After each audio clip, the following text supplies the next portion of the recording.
Dalam sidang lanjutan kasus narkotika yang menyeret mantan Kapolres Bukit Tinggi AKBP Dodi Prawiranegara, ayahnya dihadirkan sebagai saksi meringankan pada Rabu 15 Maret.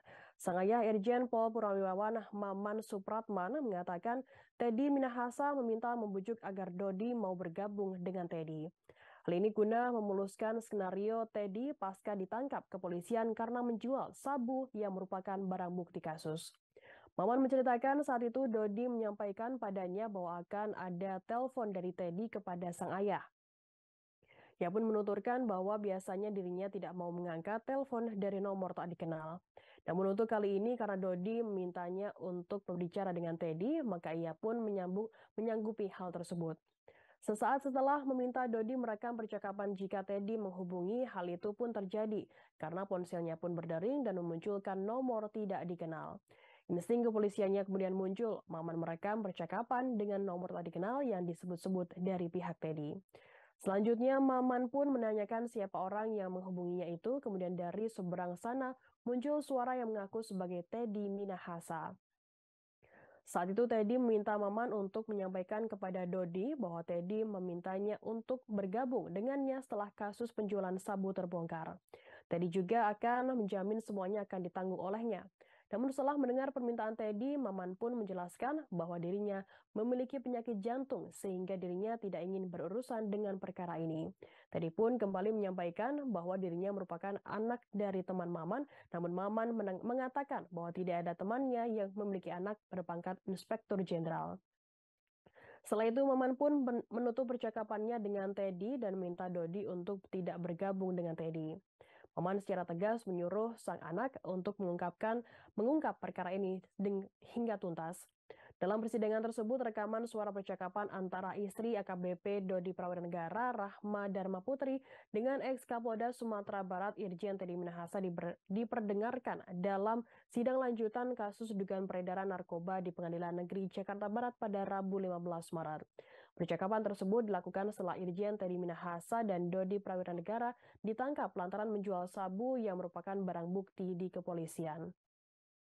Dalam percakapan itu, Teddy Minahasa meminta agar Rahma untuk membujuk Dodi agar berada dalam satu tim pengacara. Tujuannya supaya skenario yang disiapkan Teddy untuk mengalihkan tanggung jawab bisa berjalan mulus. Teddy menerangkan bahwa dirinya dan Dodi bisa bekerja sama untuk menuduh Syamsul Ma'arif alias Arif yang notabene-nya orang kepercayaan Dodi. Teddy menyebut skenario ini bisa berjalan mulus jika Dodi berada dalam satu tim pengacara yang sama dengan dirinya.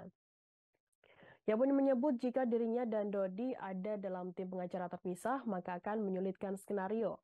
Teddy juga khawatir dengan yang terjadi justru adalah saling menggigit antara dirinya dengan Dodi.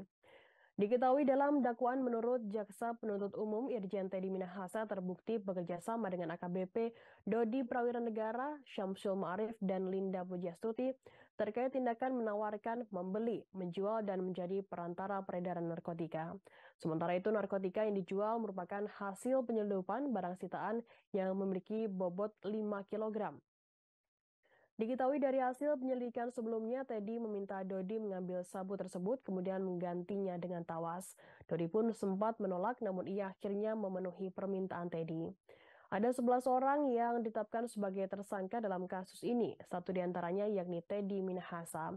Sedangkan 10 orang lainnya diantaranya yakni AKBP Dodi Prawiranegara, Kompol Kasranto, Aibtu Janto Situmorang, kemudian Aibda Ahmad Darmawan Hendra, kemudian Ariel Firmansyah, Mai Siska, Linda Pujiastuti, Syamsul Ma'arif, dan Muhammad Nasir.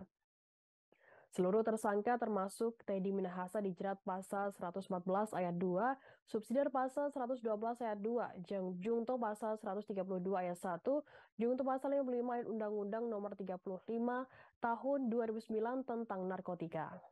Bapak sebenarnya memang mengenal orang yang disebut oleh Pak Teddy? Itu teman saya, satu letting. Jadi Pak almarhum Sugiri itu, almarhum Sugiri itu teman saya, bahkan sahabat saya lah. Anak yang dimaksud oleh Pak Teddy itu anak angkat atau dia adalah anak? Dia mengaku anaknya Pak Sugiri.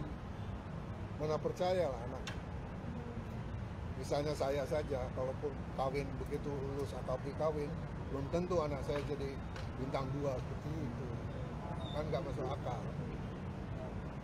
Pak, tapi sepengalaman Bapak sebagai anggota kepolisian berpuluh-puluh tahun begitu ya, apakah memang memungkinkan seorang anggota polisi menelpon melalui ketika dia sudah ditahan dan sebagainya kemudian menyampaikan hal tersebut ke Bapak? Ya buktinya sekarang bisa terjadi. Saja. Menunjukkan apa itu Pak yang dimiliki oleh Pak Teddy? Apakah artinya Pak Teddy punya power yang begitu besar?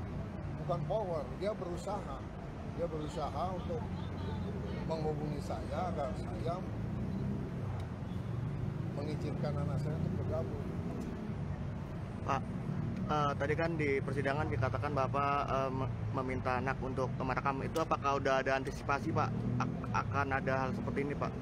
Kasus seperti Saya ini? dapat informasi dari anak saya bahwa sebentar lagi Pak Teddy Minahasa akan telepon Papa, Pak. Kalau ada telepon tanpa nama, angkat aja. Karena biasanya ada telepon ke saya nggak ada namanya, nggak pernah saya angkat. Maksudnya dari antisipasi merekam itu apa sudah menduga akan ada hal yang tidak wajar? Saya sudah pasti, naluri polisi saya keluar. Baik, saya rekam aja. Oke, siap. Termasuk pernyataan Bapak yang tadi saya telepon, Bapak bilang jangan mau bergabung, lawan dan hak kebenaran, ini juga karena Bapak sudah mendapatkan insting seperti itu, ada Ya. skenario ya Pak? Ya, betul. Jadi saya langsung bilang sama istrinya, bilang sama Dodi ya, sama suamimu, jangan mau bergabung, lawan. Dari percakapan dengan Teddy Minahasa waktu itu, apa yang menurut Bapak paling aneh sehingga akhirnya Bapak menyuruh untuk jangan bergabung dan lawan? Ya dari awal saja sudah nggak benar lah. Dari awal tuh berarti ketika sudah dipaksa tapi bisa menelpon begitu ya? Terima kasih sudah nonton. Jangan lupa like, subscribe, dan share ya.